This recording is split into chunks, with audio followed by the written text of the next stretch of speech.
What up, y'all? Welcome to another video. My name is Larry, and Rachel is actually not here today because today I'm going to be sharing a little bit about myself. So it's going to be just me today. I'm sorry. I know you're disappointed, but I promise it'll be a good time. Actually, before I say that, could you do me a favor? Subscribe, like, share, comment, and let us know what you want to see more of and all that. But please share and subscribe. We're here to encourage you. We're here to be a part of your life, and we hope that you're encouraged and empowered through these videos. And so today I'm sharing a little bit about me. When we had the conversation about with Rachel about what we wanted to do, it was this idea of like people don't really know me. A lot of our viewers don't really know who I am. You just know I'm Rachel's boyfriend. You might know that I'm a youth pastor here in Lakeland, Florida, and that might be all you know about Larry. And so I'm gonna share a little bit about myself. I think there's so many things that I would want to share, so many details I would love to share, because I've seen the hand of God throughout my life in different ways. And so I think it's going to be really hard to do that in one video. This is an initial conversation. But after you hear certain things, I'd love for you to let us know what are some things that you would want to hear more of. What are some stories or something that you'd want to hear more from me? And then Rachel's going to do the same next week, where you'll be able to get to know her if you don't know her yet. And we'll be doing that. So I just want to get into it. Some of you sent in some questions for us, for me specifically, and so I'm gonna go into a little bit of that. So I'm a youth pastor here in Lakeland, Florida. I've been a youth pastor and doing youth ministry for like 5 years now. I think it's 5 years actually this month. But I've been in full-time ministry for 8 years. I was born and raised in LA, Los Angeles, California, the West Coast. I'm from Crenshaw. That right there is Crenshaw Boulevard. If you saw our last video, you saw this right there. But I am proud to be from LA, from South LA. I'm a Latino. My parents are from El Salvador, this small country in Central America. And I love them to death. Some of you asked, like, where did Larry come from? Where did the name Larry come from? And it's funny. I actually didn't know my name was Larry until my first day of school in kindergarten. I remember that day so vividly. I was in line outside of the classroom. All of the parents were on the side waiting for their kids to go into class, and the teacher's like calling out names, right? She's doing roll call outside of the class before she allowed us to go in, Miss Allen. And Miss Allen's calling out everybody's name. She calls Armand, she calls Dion, she calls Juan, Carlos, Maria, every student. She's starting to call names, right? And I'm here waiting for my name to be called. See, my middle name's Alexander, and for most of my life up to that point, I only knew, not most of my life, sorry, but for the first 5 years of my life, I knew my name was Alex. I went by Alex. My whole family, my mom still calls me Alex to this day. A lot of my uncles, everybody calls me Alex in my family. And so I knew my name was Alex. I had no idea. I had never heard the name Larry until that day. Teacher calls out Larry Gonzalez, and I'm just there waiting. And I just hear my mom like, Alex. And I turned around. She's like, raise your hand. And I was so confused, but good kid, obedient kid. I'm like, I raised my hand.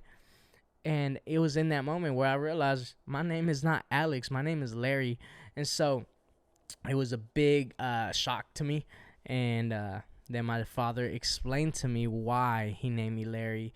And even though they have a hard time pronouncing the name Larry, which is one of the reasons why my mom doesn't call me that, is my father was just like, I want my kid to have opportunities. I want my kid to be able to. I don't want his name to be a reason why people don't give him a job or these opportunities don't come up. And so It might sound ridiculous, but it's the reality. It's really what he thought through. So, and I will say, there's been times where I've been told, when we went through the interview process and all that, and when we actually saw you, we were surprised. We didn't think you were Larry. So it worked, Dad. Good job. I grew up in a Christian home. It was around my age of 5 and 6 is when a lot of stuff happened in my life in regards to molding me into who I am. Actually, me figuring out my name was Larry, but also me going to church for the first time. My parents weren't believers at the time. They weren't following Jesus, so they weren't even married when they had me. They were living together, but they weren't married. And so my uncle was dating this lady. She invited him to church, and he started going to these small group Bible studies and started taking me with him. And I became curious about Jesus, about the Bible, about faith, and started asking questions in these small groups as a little 5-year-old. And I would come back home and share that with my parents. And it got to the point where my parents were like, yo, this is embarrassing that our kid is coming and telling us and talking to us about God. It should be the other way around. And they started going to church, gave their lives to Jesus, and were all in. I grew up going to church 5 days a week. We went to this Hispanic church, Pentecostal church, so we were in there 4 to 5 days a week, and I had no option. My mama didn't give me an option. Whenever I'd say I don't want to go, she'd be like, I wasn't asking you if you wanted to go. I'm telling you. And so I appreciate that, and I'm so grateful for that now. So honestly, like, if there's any parents listening to this, I'm gonna tell you right now, hey, even if your kid doesn't like it right now, gets upset, gets frustrated with you, I think you shouldn't give the option. If you're somebody that goes to church and you prioritize church, they will prioritize it. If you don't prioritize it, don't expect your kid to value faith and value church. So my mom made sure to make it clear that church was an important part of our lives, that prayer was an important part of our lives, and so that was a big part of my life. But growing up in LA, I like to say that I was in and out of church, and I was in and out of church, in and out of my walk with Jesus not only during seasons, but I was also in and out on an everyday basis. And what I mean by that is I'd be at church in the evenings and go, and I would worship and I would pray and I would do, I was very involved. But then during the day when I was at school, I was a completely different person. And it was just this thing where I was wrestling with wanting to please God and live out my faith, and wanting to please others and fit into the crowd, and find my place, find my friends, and please them, and make sure that I look good with them. And so there was always just this tension of like, where am I, and so I wanted to please God, but it was also hard not to fall into things. And so that's one of the reasons why I love youth ministry and why I have a huge passion for kids, especially, right now in this season with middle school. And I remember exactly who I was in middle school. And let me tell you, a lot of the students that I get to pastor are doing way better than I was at their age. And so, yeah, I was in and out. There's a lot of things that I could go into, but during my teenage years, there was a lot that happened in my life. I was, messing around with girls, had, my different little girlfriends, and, got into trouble there, doing probably things I wasn't supposed to at that age. During high school, I started smoking weed during high school. I would ditch school consistently, or if not, I would stay home and say I was sick. During elementary school, I would actually I would go to the nurse. If there was a week I didn't stay home sick, I would make sure that there was a week where there was a day in that week that I went into the nurse's office And sometimes I would just go in there and I'd be like, I'm not feeling good. They'd call my house. And sometimes they'll just be like, well, you can't go home, so if you want to lay down for a bit. So I'd go in there and take naps. But then it got to the point where, I remember the nurse, like, I would walk in there and she wouldn't even ask what was wrong. She'd be like, just call your mama. Go ahead, call your mom. Tell her to come pick you up. And then that would be it, because they knew. But yeah, during high school, though, I ended up, we went through a move. I went to Crenshaw High my freshman year. And then at the end of my freshman year, we moved to a different city in LA County, which is Pasadena. It was like 30, 40 minutes away from where I lived previously. And that change really affected me, because losing a lot of my friends and going into this place where it was completely different, like just the culture was different, when stuff like, I'm telling you, like, I thought I had already started, like, freshman years when I started smoking weed. And then I go to this new school where it's like, not only are they messing with weed, but now there's like, I had never heard of ecstasy, and now these guys, some of these students were messing with ecstasy, and it was hard not to get involved in that. By the grace of God, I didn't do anything more than weed and some alcohol during those years. But I was a mess. I hated school with a passion. I ended up not having enough credits to move from my sophomore year into my junior year, so they kicked me out of school and sent me to continuation school. I was there only for a semester. After that, I told my parents, like, yo, if I stay in this school, because this is a school where they send anybody that was kicked out in the Pasadena school district, they were sent to this school. It's called Rose City. It was a lot during that time. I don't know how it is now, but during that time when I went, like, it was like you had all the G's, all the gangsters, like the real G's, like, And so there's a moment where I was like, yo, if I don't get out of here, I'm gonna have to pick a side, and I'm gonna have to, like, get involved in some of these things that I had avoided as much as possible for that. Up to that point, gangs are very much present and active in LA, and during that time, like, I have friends in different gangs. I had family members that were affiliated and stuff like that, and so it was hard not to give in. But up to that point, I had avoided it, and I told my parents, either I'm out, or either you get me out of this, or I'm gonna end up, getting into trouble.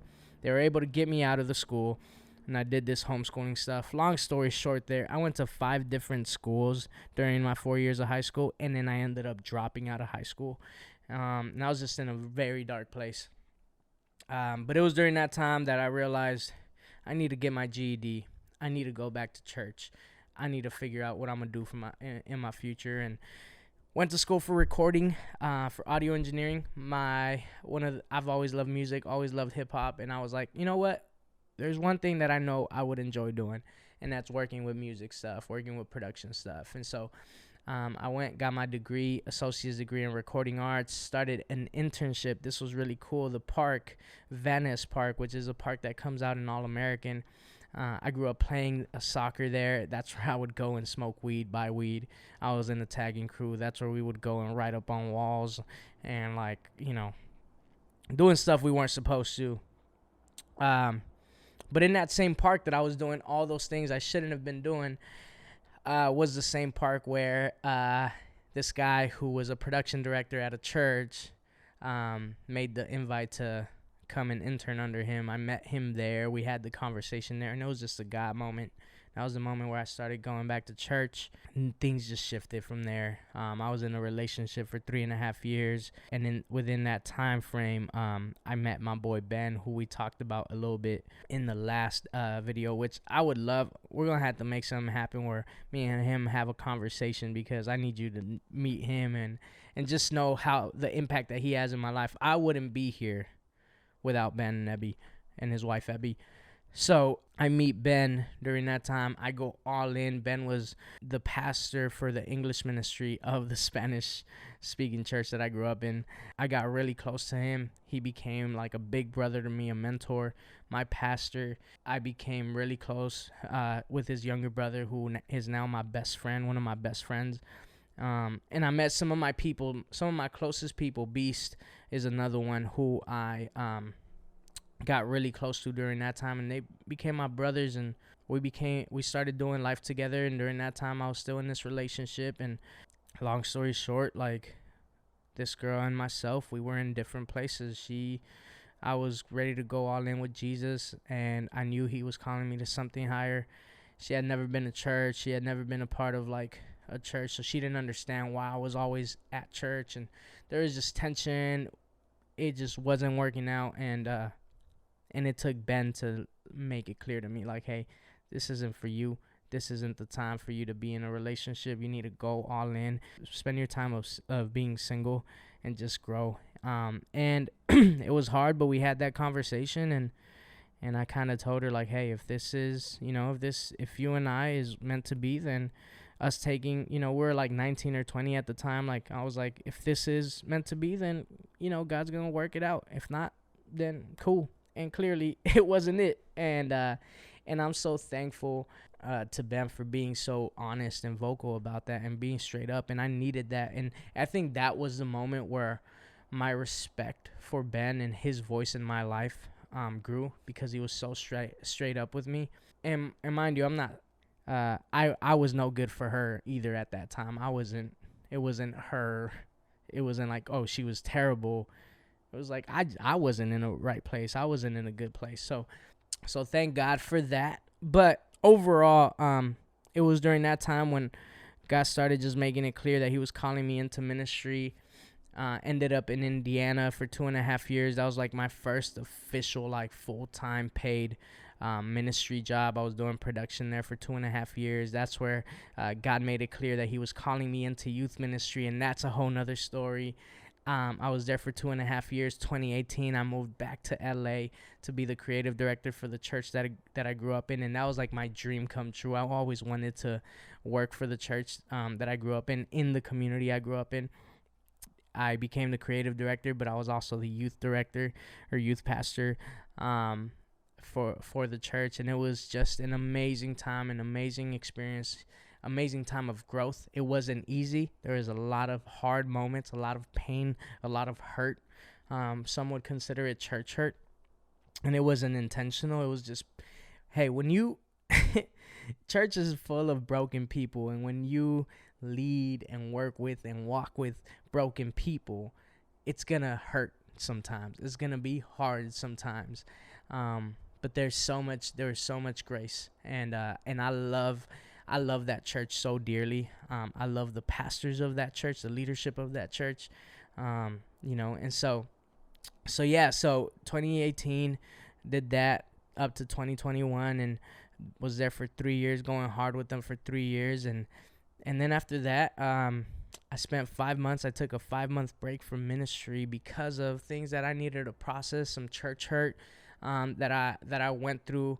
Some things that I needed to deal with personally, and after those 5 months, I was like, all right, I'm in a healthier place. I am ready to go all in. I need to get back into ministry, and I started interviewing with different churches in Highland Park, where I am currently a youth pastor at. Highland Park was like the 7th church that I was in the interview process with, and it was clear to me this is where God was calling me, and I love where I am, where God has planted me, and it's been great. If I could summarize my life, I'd say, man, God's favor has brought me to this point. God's been faithful, and he's shown his faithfulness.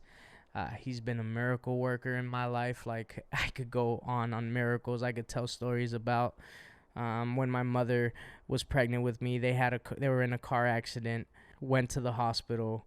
Doctor said the baby's dead. There's no heartbeat. You have to get an abortion.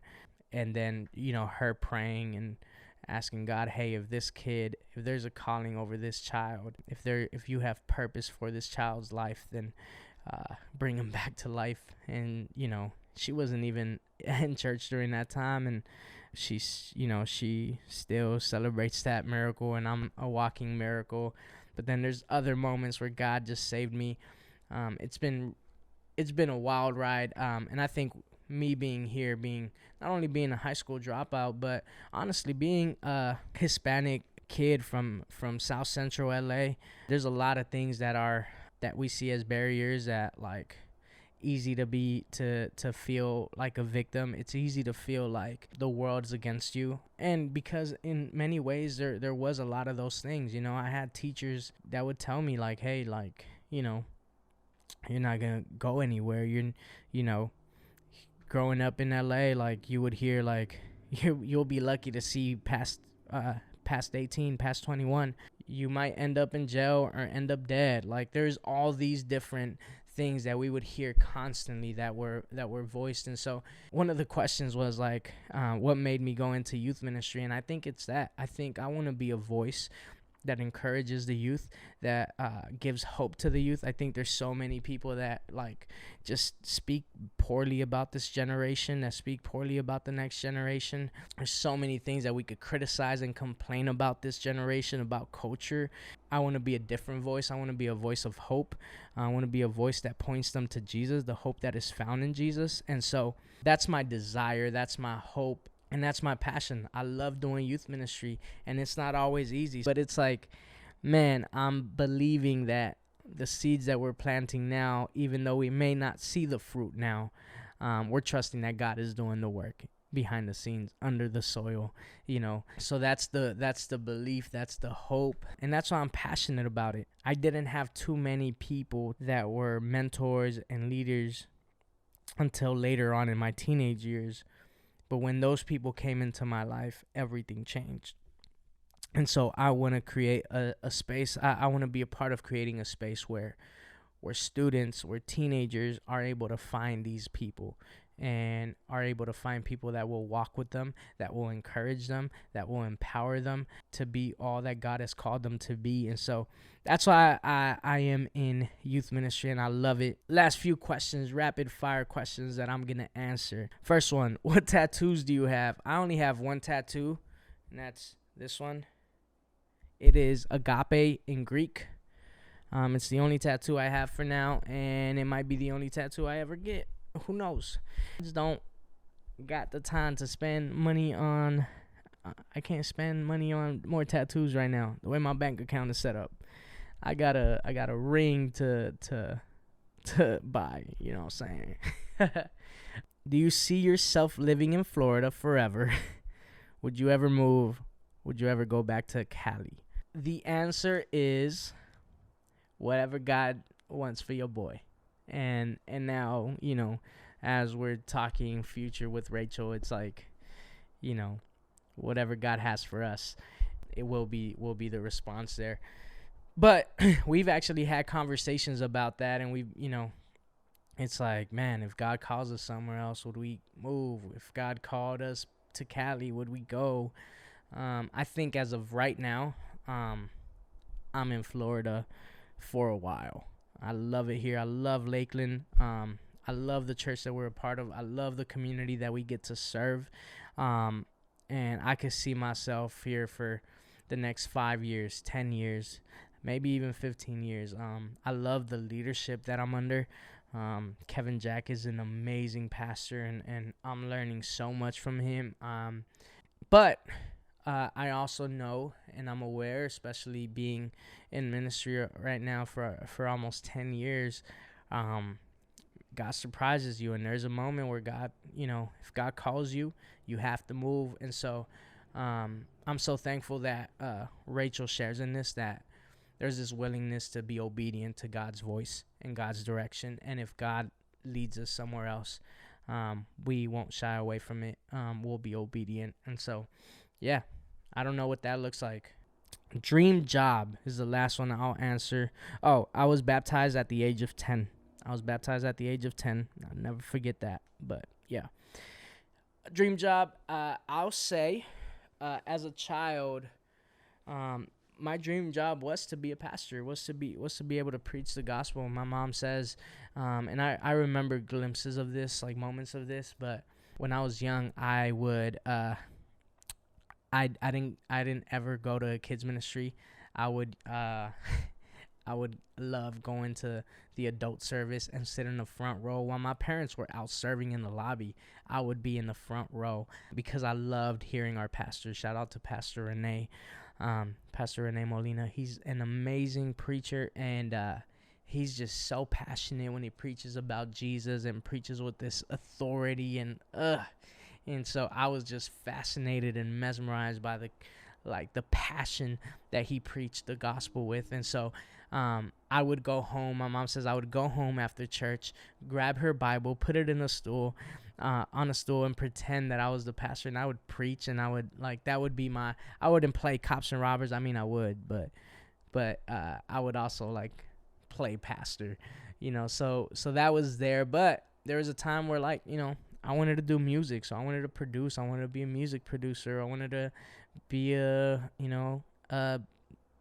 rapper and do that full time. And so I got to experience. I've had the privilege of experience some of that. So I've done songs. I have songs out on Spotify and Apple Music, and I've collaborated with other artists and some other people, and but nothing crazy. But I've gotten to perform, in front of, I think the biggest crowd I got to perform in front of was 2,000 people, and students specifically.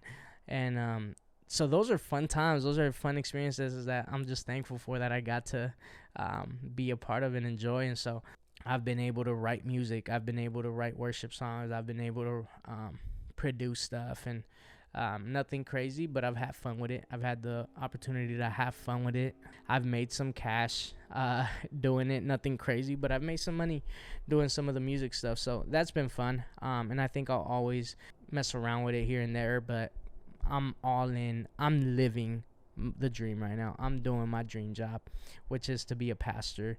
I love it. I don't see myself doing anything else other than preaching the gospel and sharing the gospel and pastoring people. So don't know what that would look like in the future, if that would shift, but I know that's the calling. I know that's where God has called me, and I'm loving it, and I'm loving this season. So that's it. That's me. Hope you enjoyed the video.